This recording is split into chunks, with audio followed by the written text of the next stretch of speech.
Good evening. Hi, everyone. How are you? The old questions? How are you? You all well? Yeah. Good. I'm glad. It's Tuesday, March. Wow, it's March already, eh? It's crazy. Time goes too fast. Okay, so I saw that we have actually a couple of new friends who I think have never joined Dharma sharing before. So actually, we are studying this book. It's called In the Buddha's Word. So it's compiled by Bhikkhu Bodhi. Can you put that into the chat? Please, thank you.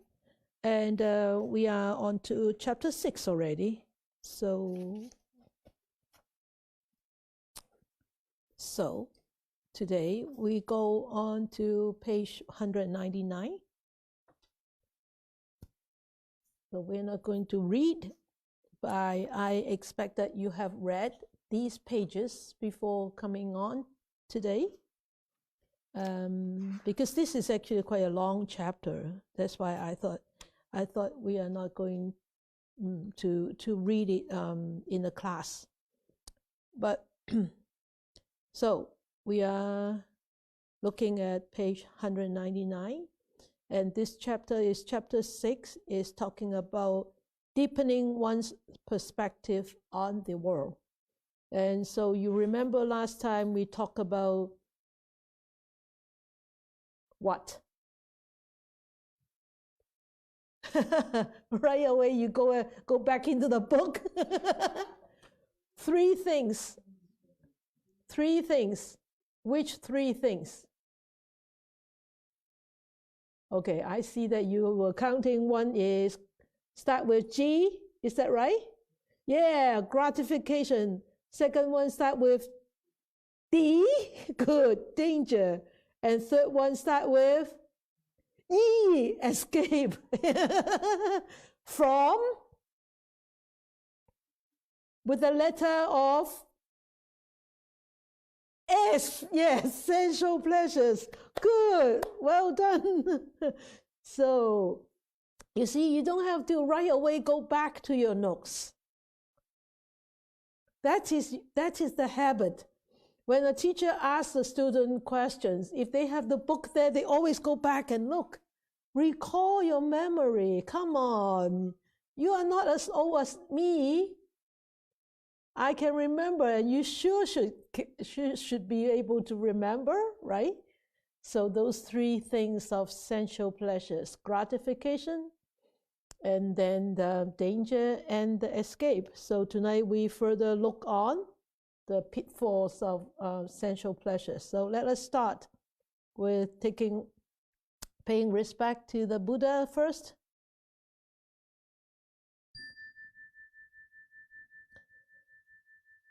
Namo tassa bhagavato arahato samma sambuddhassa. Namo tassa bhagavato arahato samma sambuddhassa. Namo tassa bhagavato arahato samma sambuddhassa. Okay, good. So today we are starting on page 199 with the hard copy book. So if you have an electronic version, I wouldn't know which page you are on because I don't have an e-version. So this is called the pitfalls in sensual pleasures. Before we go on into studying the content in the book, I want to tell you a little bit of the story. I mean the introduction. Why actually there is such a I mean what happens before all these the Buddha answer Potaliya about his questions. Actually, there is a whole story about that. So Putaliya was one of the very, very well off person at that time in the area of Anguttara Rapans. So he actually one day he was walking along with a very simple dress, but he was wearing sandals. As you know, in India, people go barefoot, right? Especially in the old days. So he was walking around, entering the grove, and then he went to pay respect to the Buddha. And when he went to pay respect to the Buddha, you remember when this householder would go and visit the Buddha, what would they do first? What would they do first? All the time? They stand on the side, right? After they pay respect, they stand on the side. And he was very courteous. And then, of course, they exchange a few greetings. And then the Buddha said to Putaliya, he said, there are seats over there. Householder, sit down if you wish. Okay? So Putaliya, being a very well-off man, even though he has actually given away all his inheritance, divided all his inheritance to his children, but he still think that he was a very well-off person. Then when the Buddha actually told him, oh, householder, there are seats over there, you may sit down if you like. Then in his mind, he actually thought, this recluse, that means Gautama, the Buddha, this recluse actually addresses me as a householder? And he was angry. He didn't like it. And he remained silent, and he kept on standing there. Then the second time, the Buddha said to him, there are seats, householder. Sit down if you like. So this is the second time the Buddha actually said to Putaliya. And even the second time, when the Buddha actually said to Putaliya, he was not pleased. He said, this recluse Gautama asked me to sit down, address me as a householder. And he refused to sit down. Then the third time came. The Buddha said, householders, there are seats over there. You may sit down if you like. Then the third time, when Putaliya heard it, he thought, this recluse Gautama actually addressed me 3 times as householder. No, I need to ask him what is going on. So he said, Master Gautama, it is really not proper. It is really not proper or fitting that you address me as householder. Wow, how an arrogant man, eh? And then the Buddha replied to him. He said, householder, you have the aspects and the marks and the signs of a householder. So you look like a householder, and you are a householder because you have all the signs. What are the signs? You dress in the mundane clothes, householder clothes. You have hair, right? And you don't look like a recluse. You don't look like a monk. You definitely is a householder. Then the Putaliya still wasn't very happy with the answer. And then he said, well, Master Gautama, I have given up all my works and affairs. And I cut off all these connections and all these affairs? And the Buddha replied to Potaliya, he said, oh yes, householder, have you given up all your works and really cut off all your affairs? He said, yeah, I did. I have given all my wealth, all my inheritance, silver and gold, to my children. And I do not advise or blame them anymore on whatever they do. I merely live on food and clothing, that's all. So it is really a simple life, right? Living on just clothing and food is really a simple life. For Potaliya, he thinks it's a very simple life. So that is how I have given up all my works and cut off all my affairs. Then the Buddha said, householder, really get onto his nerves. Householder. He said, the cutting off of affairs, as you describe it, it is one thing. But in the noble ones, discipline, the cutting off of affairs is different. Looking at the slide, can you see that slide just now? The last one, right? So that's what the Buddha actually replied to Potaliya. And the Potaliya, he has some good merits, and he said, so what is cutting off affairs is like in the noble one's discipline or in the noble's disciples. So Venerable Sir, would you please explain it to me and teach me this Dharma, and so that I could understand? So then the Buddha said, okay, listen, Potaliya, listen, householder, and attend closely to what I shall say. He said, there are 8 things in the noble one's discipline that leading to cutting off affairs. And what are the 8 things? The 8 things is support of non-killing, okay? And of course, when you support of non-killing, with the support of non-killing of living beings, the killing of living beings is to be abandoned. So you will naturally won't kill, right? So that's the first thing that you need to cut off.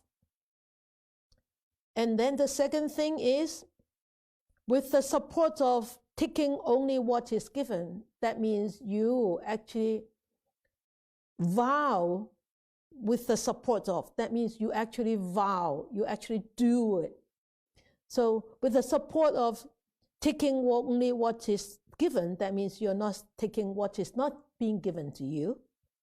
Then the taking of what is not given to you is to be abandoned. That means you don't just take things without permission. Okay, that's the second thing. And the third thing is, he said, with the support of truthful speech, that means you always speak the truth. And false speech is to be abandoned. So you know these three, or we look at the fourth one first. The fourth one is with the support of unmalicious speech. Malicious speech is to be abandoned. So you can see these 4 actually not coincide, are the same as the first 2 precepts and the 4th precept, right? The 3rd precept is not to commit adultery. So the first one is not to kill, the second one is not to steal, the 4th one is not to lie, or not to actually lie or false speech or malicious or harsh speech or slandering speech. Okay, so these are the 4 things already. And then the next one, he said, with the support of no rapacity and greed, then rapacity and greed are to be abandoned. So this is the next one, is to abandon craving, right? Okay, so this is the fifth one. And the sixth one is, with the support of no spite and scolding are to be abandoned. Okay, so this is the seventh one. And then the eighth one is that with the support of non-arrogance, arrogance is to be, the seventh one is the support of no anger and irritation. Anger and irritation are to be abandoned. So this is abandoning anger, ill will, animosity, right? Okay, and last of all is to abandon arrogance. Arrogance is to be abandoned. So these are the 8 things that a noble one's discipline or a noble disciple have cut off completely. That is called cutting off. So the Buddha said this is called cutting off. And you should be aware. You should be aware as a householder and as a noble one's discipline or noble disciple. This is the difference. Then Potaliya said, "Oh, so venerable sir." So it comes. Then we go back into the book, the book. Then that comes the pitfalls in the sensual pleasures. Then Potaliya asked the Buddha, so how is the cutting off of affairs can be achieved entirely and in all ways? So the Buddha said, okay, then you listen carefully. I'm going to give you a few examples. And this is the interesting part. I always like to hear stories. And the stories of what the Buddha actually taught are actually the very vivid stories. And we can easily see the real meaning of the stories and easily be able to remember them and easily to be able to recall them in the future. Okay, so the whole introduction actually comes from this sutta. The sutta is called Tu Potaliya. Okay, so it's in Majjhima Nikaya number 54. If you want to look at it, it's Majjhima Nikaya 54. I think actually Bhikkhu Bodhi mentioned that in here. Yeah, Potaliya Sutta. Okay, in the Majjhima Nikaya 54. If you have the book, it's on Majjhima Nikaya book is on page 364 to 66. But if you go on if you go online, if you go to if you want to look up for books on the Pali or Theravada tradition or the Nikayas, the best website you go to is Sutta Central. Sutta Central is one of the very, very best website, Sutta Central. And some of the suttas are being translated into Japanese and Germans and Chinese and Italian. So on the side, on the sidebar, it will tell you how many languages that sutta has been translated into. So it's not just in English, or some of them have been translated in Chinese. And the team are actually working very diligently trying to translate more into Chinese, the Theravada Nikaya. Okay, so the first simile that the Buddha actually taught is talking about a very hungry and weak dog waiting at the butcher's shop. So that is paragraph number 15. And this dog was overcome by hunger and weakness, and he was waiting at the butcher's shop and, longing for something from the butcher. Then a very, very skillful butcher, actually, or his apprentice, just toss him something. Toss him what? A very well hacked, clean hacked skeleton of meatless bones smeared just with blood. So there's no meat on this piece of bone. Okay, it's just bare bone. So the Buddha asked Potaliya, he said, what do you think, householder? The Buddha keep reminding Potaliya he's a householder. He said, what do you think, householder? Would that dog get rid of his hunger and weakness by gnawing such a well-hacked, well-cleaned skeleton of meatless bones smeared merely with blood? And of course, Potaliya would answer, of course, no. How can he be full? How can he, be fulfilled and overcome that hunger just by this bare skeleton, by this bare bone? Of course not. So, because that was a skeleton without any meat, so eventually that dog will reap weariness and disappointment. So the Buddha said, householder. I really like this.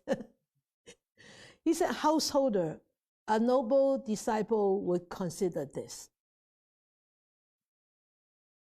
A noble would consider sensual pleasures as a skeleton, as a piece of bone with no meat, all well hacked, and just with a little bit of blood. And so the Buddha said, noble disciples would consider this, consider sensual pleasures as a bare bone, as a skeleton, because they provide much suffering. Because the dog would think that, wow, wonderful, I have something to eat. But at the end of the day, his hunger was not overcome by this bare bone with blood, because it's not filling, right? So you will be disappointed. You will be in despair. You will end up with a lot of suffering because this hunger is more. And for here, the hunger is more. I would interpret it, it's not just the physical hunger. I would interpret it as mental hunger also, wouldn't it? Right? So the physical hunger is a real empty sensation in the stomach, right? But when you cannot deal with this empty sensation in the stomach, when you cannot accept it, this empty sensation in the stomach, for maybe an hour you're okay, for 2 hours you may be okay, 3 hours may be okay, but for 3 days, what happens if for 3 days? Then you will be overcome by this weariness and disappointment. And this weariness is in the body, but this disappointment is in the mind. So this hunger, I would interpret it not just physical hunger. It could be mental hunger too, or it could be mental sufferings. Right? Agree? Yeah, good. Okay, so this is the first story, the first metaphor. So then the second metaphor, the Buddha said. The second metaphor is paragraph 16. He said there is a vulture, a heron, or a hawk. It seized a piece of meat and flew away. Okay? And then other vultures or other hawks or other herons actually knew, they saw this first heron or first hawk has a piece of meat. And we all know birds are like this. Especially we see crows. We see a crow having got a peanut or got a walnut from a walnut tree. It flew away, and then a whole bunch of crows would follow him and yakking and quack, quack, quack, quack, quack, quack, quack, quack, quack. and try to force him to give up that nut, right? So this is actually very common, that other vultures or herons or hawks will pursue and peck and claw it. That means they fight over it. So the Buddha asked Potaliya, he said, "What do you think, householder, if the first vulture or heron or hawk does not quickly give up, let go of that piece of meat, wouldn't it incur death or deadly suffering?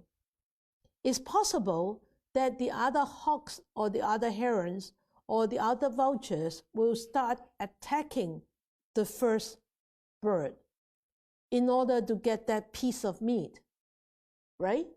So it's not one against one, it's one against a gang. So when you are one against the gang, who got the upper hand? You have the lower hand because you are just one, unless you are like a what do you call Superman, right? Super bird. Then you can fight over this whole gang of birds. Then you can win over this whole gang of birds and get more meat because you can munch on those birds too, right? At the end. But you are just one simple bird and against one whole gang of birds. Then what would a smart bird do? A smart bird would just throw off that piece of meat, right? So the Buddha asked Potaliya, so would you think that the first bird would, let go of the meat? And Potaliya said, of course, Venerable Sir, of course he will. Yes, Venerable Sir, he replied, because it will possibly cause death or injuries, right? So the Buddha keeps on giving similes to Potaliya. And so we can see actually how many, I think 7? 1, 2, 3, 4, 7, 8. I think it's 8. 8 similes. Is that right? 7. No, 7 similes. 7 similes. So the Buddha,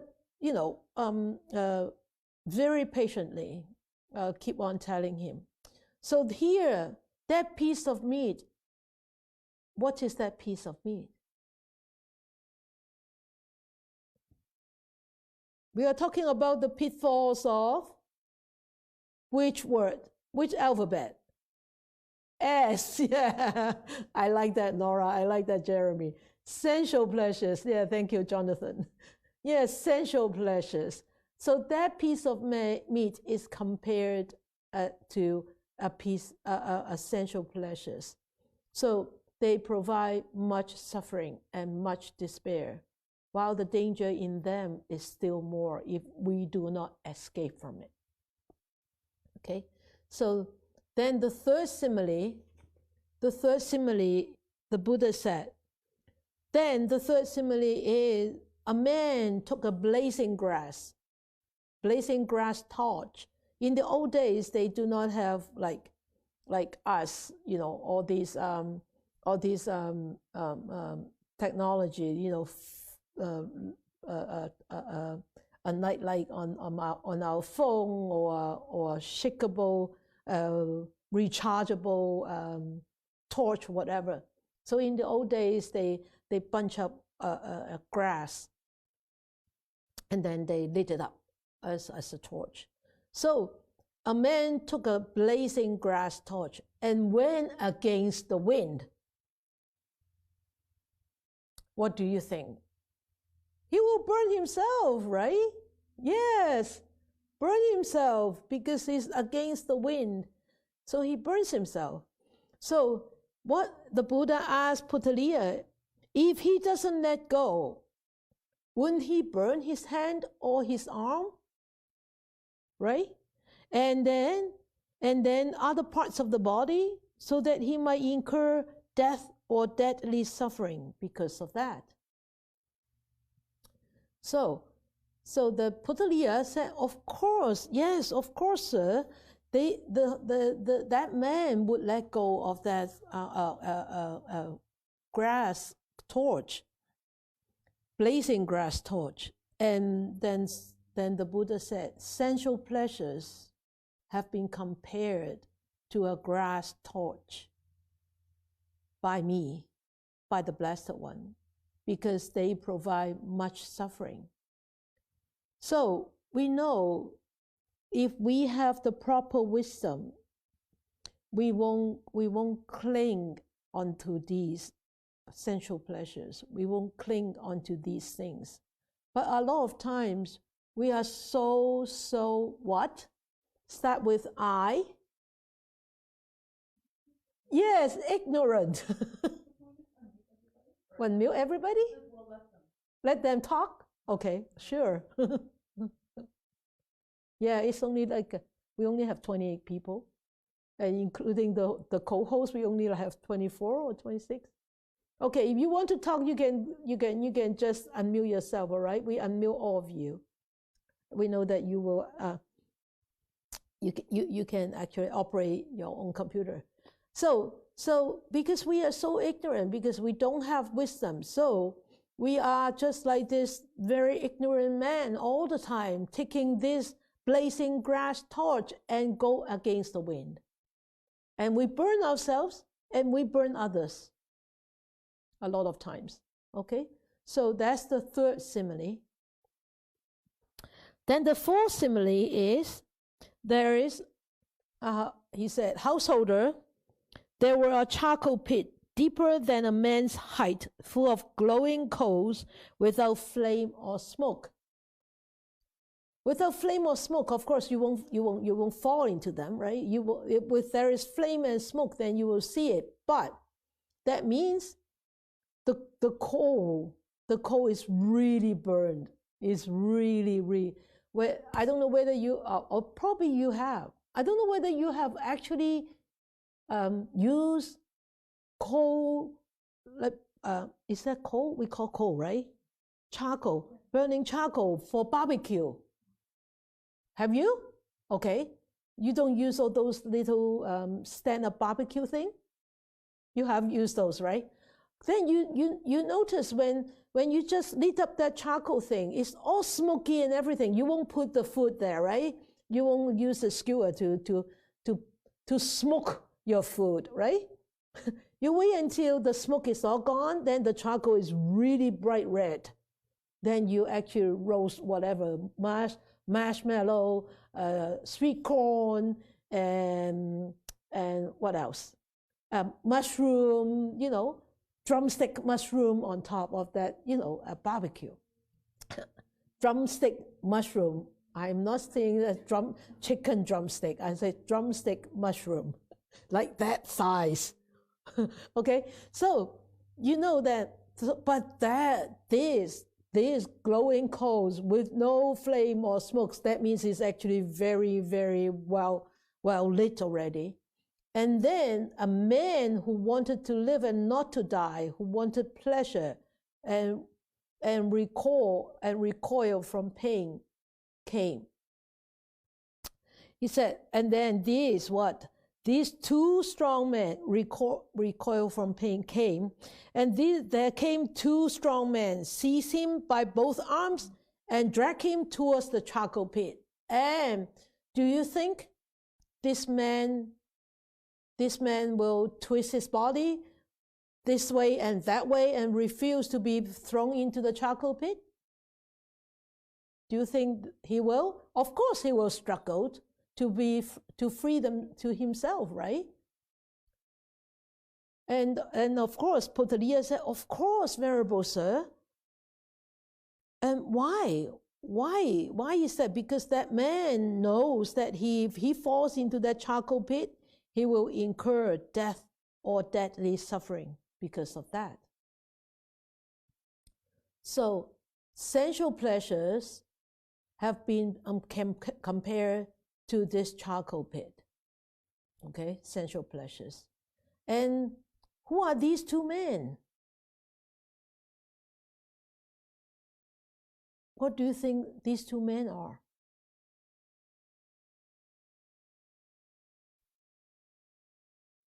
Anybody? Unmute yourself. Jeremy? Desire and lust. Could you hear me? Desire I can hear.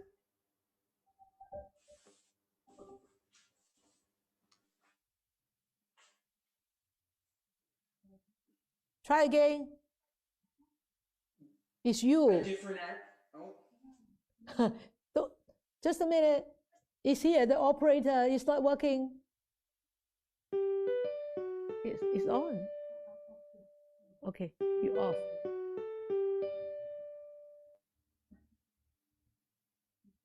Try again, Jeremy. Desire and lust? Yeah, but I cannot hear. Not loud enough. Try again. Desire and lust? Yeah, good. Desire and lust. Yeah, desire and lust.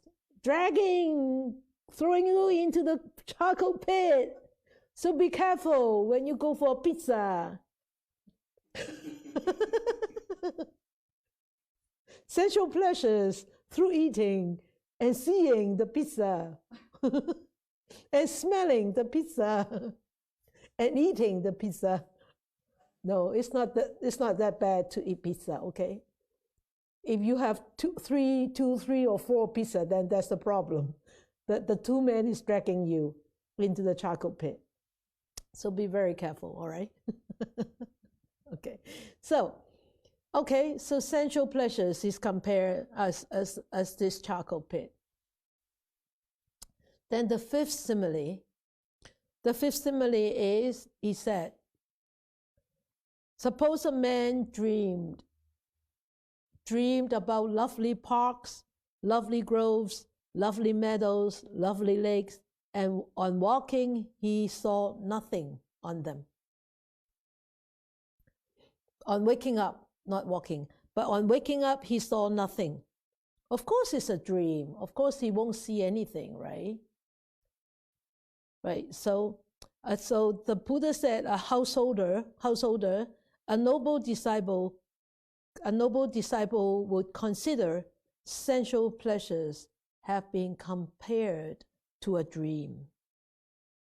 Okay? So in a dream, you can have like vibrant colors. You can be in beautiful parks. You can be in beautiful groves. You can be in beautiful meadows and lakes. But once you waken up, then all is gone, right? So sensual pleasures, the Buddha said, sensual pleasures are compared to a dream. So because they provide much suffering and much despair, while the danger in them is still more.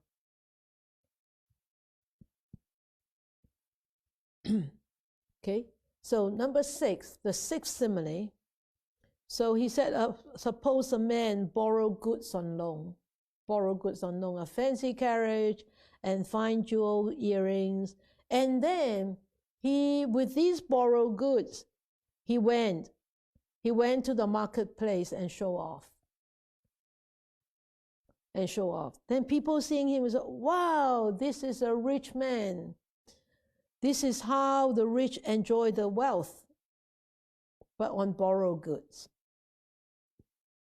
But then the owners, it so happened, also go to the marketplace and saw this man who borrowed all his goodies showing off in the marketplace. Of course, he will go and what? And tell, hey, you, these are all my goods, and you borrow them and now you're showing it off? Hey, come on, that's not true, right? That's not your wealth, right? So then the owners, whenever would take back their things, and then this man will be seen by everybody that he lied. He lied. He lied to be a wealthy man. And so what the Buddha asked Potaliya, what do you think, householder? Would that be enough for that man to become dejected? Of course. Of course, that would be, right? And then of course, the Potaliya is very smart. He said, yes, of course, venerable sir. Why is that? Because the owners took back their things. So the Buddha said, householder, a noble disciple considers sensual pleasures have been compared to borrowed goods by the Blessed One. Wow. Isn't that an awakening teaching? It's really awakening teaching, borrowed goods. So everything that we are using now, all the wealth that we have now is actually just borrowed. Borrowed from somebody else, borrowed from the community, borrowed from the society, borrowed from somebody else, right? It's true, really. Yeah, you get paid. Who pays you? Your boss. Who pays your boss? Everybody who actually, if you are a vendor, if you're selling things, who pay your boss? The customers, right? So who pays the customers? You go back. This is an endless cycle. You know, it goes round and round and round and round.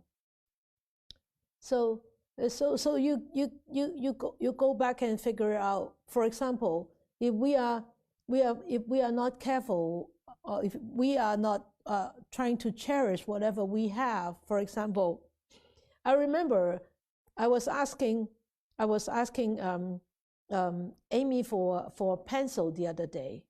So she gave me that little pencil. I said, "Come on, Amy, we have many new pencils. And you give me that little pencil to write?"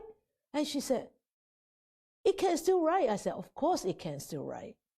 And, and I said, I remember when we were young, the pencil, we always write with pencil. And the pencil can be used to that short. And then we have some caps, bamboo caps. So we add it onto the end of the pencil, so it extends, so we can hold on to that pencil to keep on writing till the end. But nowadays, no, people just throw it out. But just the pencil, we can actually check on the pencil, go back to where the pencil come from. Comes from the tree, right? The body of the pencil comes from a tree. And the lead of the pencils come from the lead, right? So comes from the tree. Where does the tree comes from? Where does that body of the pencil come from? The tree. The tree comes from the earth, come from the sea, come from the sunshine, comes from the water. So much, so many conditions, right? It's so far-reaching. And if we could see that, we would cherish every little thing that we have and not easily throw it out. So remember, don't throw out that little bit of pencil. Put a cap on and keep using it until you cannot sharpen it anymore. Okay? I don't think any of you use pencil anymore, right? Oh, you still do? Oh, good. Oh, look. Oh, Simi still use those long pencil. Hey, good. Well, KS, you are using those replaceable pencil. Oh, you have those pencil too? Oh, titanium. Oh, nice. Hey, we all belong to the same generation then. I love using pencil, and I love sharpening pencil. The action of sharpening pencil, and look at it, so sharp. I just enjoy using pencil. Yeah. Anyway, okay. The seventh simile. that is really not the topic. The seventh simile, okay. Seventh simile is paragraph 21.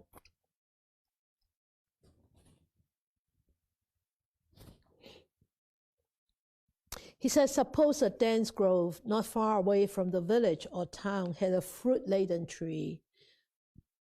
It bears so many fruits, and none of those fruits have fallen to the ground. Then a man came leading the fruit, seeking the fruit, wandering in search of fruit.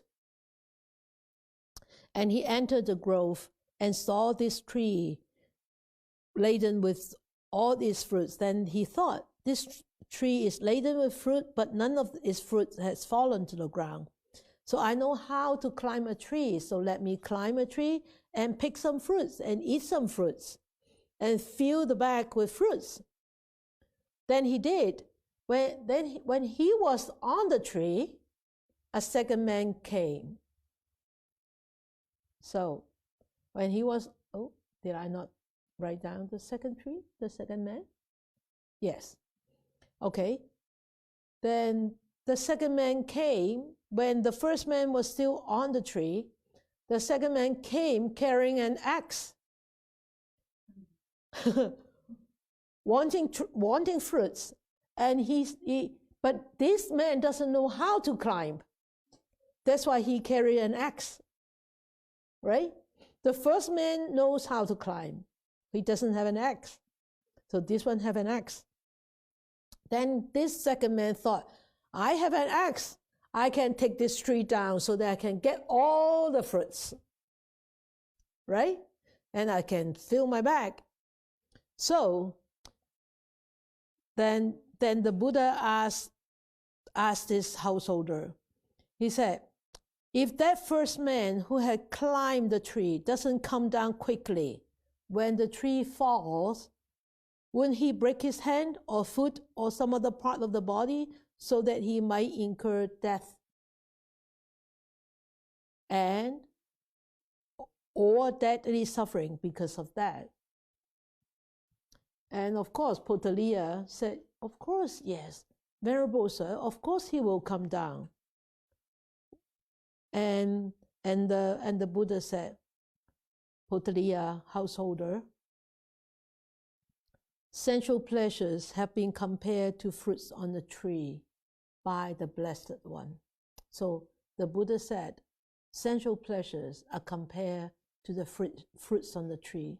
The first man climbed the tree because he is seeking for sensual pleasures.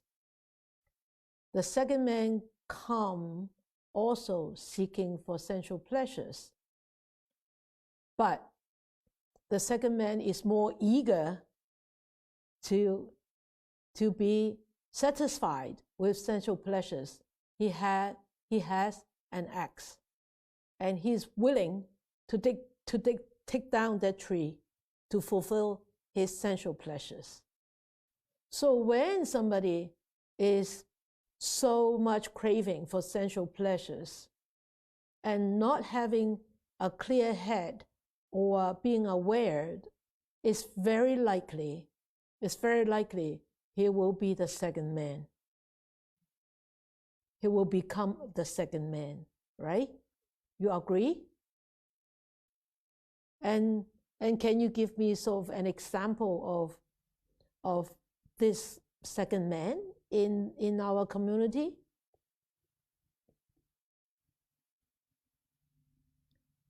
Anybody would like to talk? You just turn on your mic.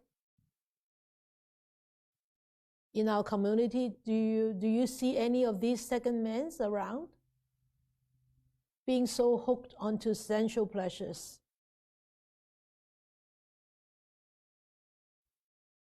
No, you haven't seen any? What about you, ever?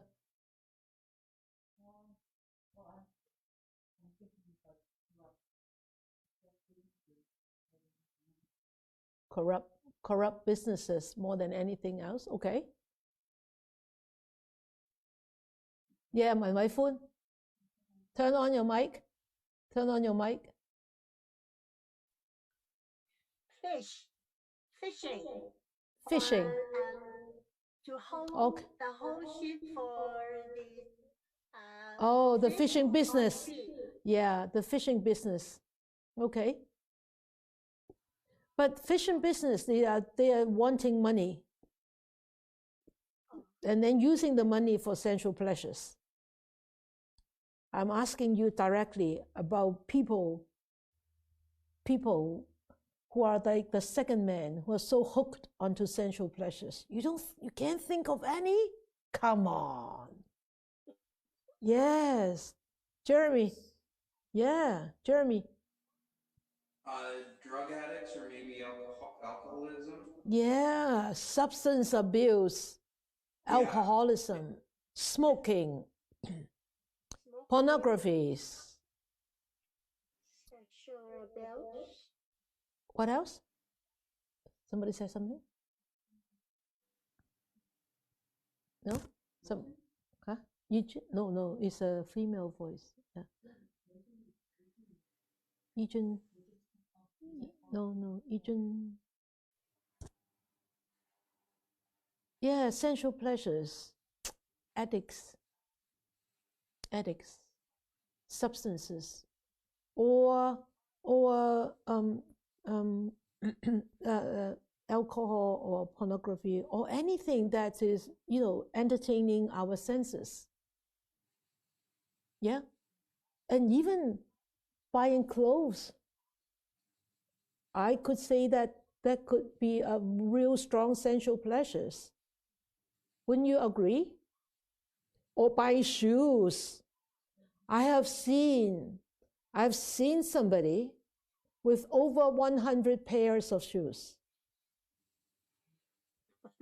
You only have two feet, and you can only wear one pair of shoes at one time.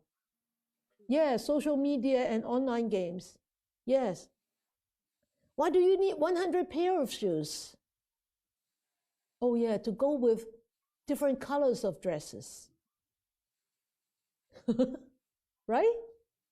That's essential pleasures, because when you wear them, you look at yourself in the mirror, you are so satisfied because you see it. You see the forms, right? You see the forms being, so satisfied. The form, the color through your eyes, sense doors. And music through your ear, sense doors. Those are all sensual pleasures through all of the five senses. Yes, Jonathan. Hi, Jonathan. Overeating. Have you unmute yourself? Overeating? Overeating, yes. Yes, that could also be overeating. Overeating, not just general overeating. It could be like very picky overeating, just chocolate. Yeah. All right? Or yes. just... Or perhaps... Or what? Yeah. Perhaps foods that are not just nourishing but are decadent. Yes.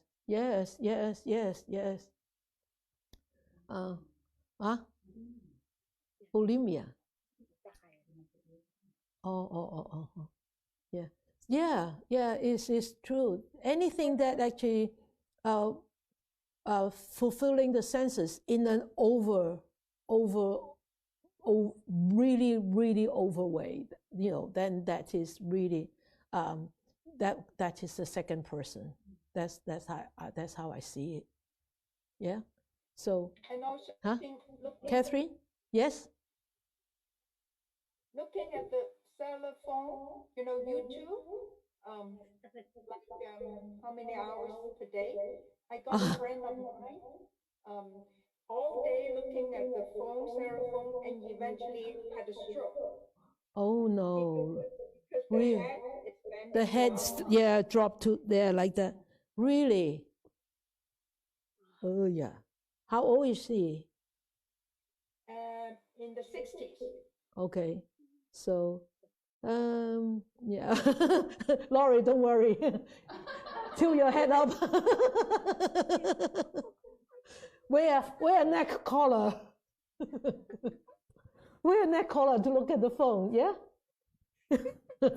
But anyway, no, anything you remember, as I said, anything that actually you're fulfilling, the eyes, the ears, the nose, the tongue, the body, is really, that is really that's the problem.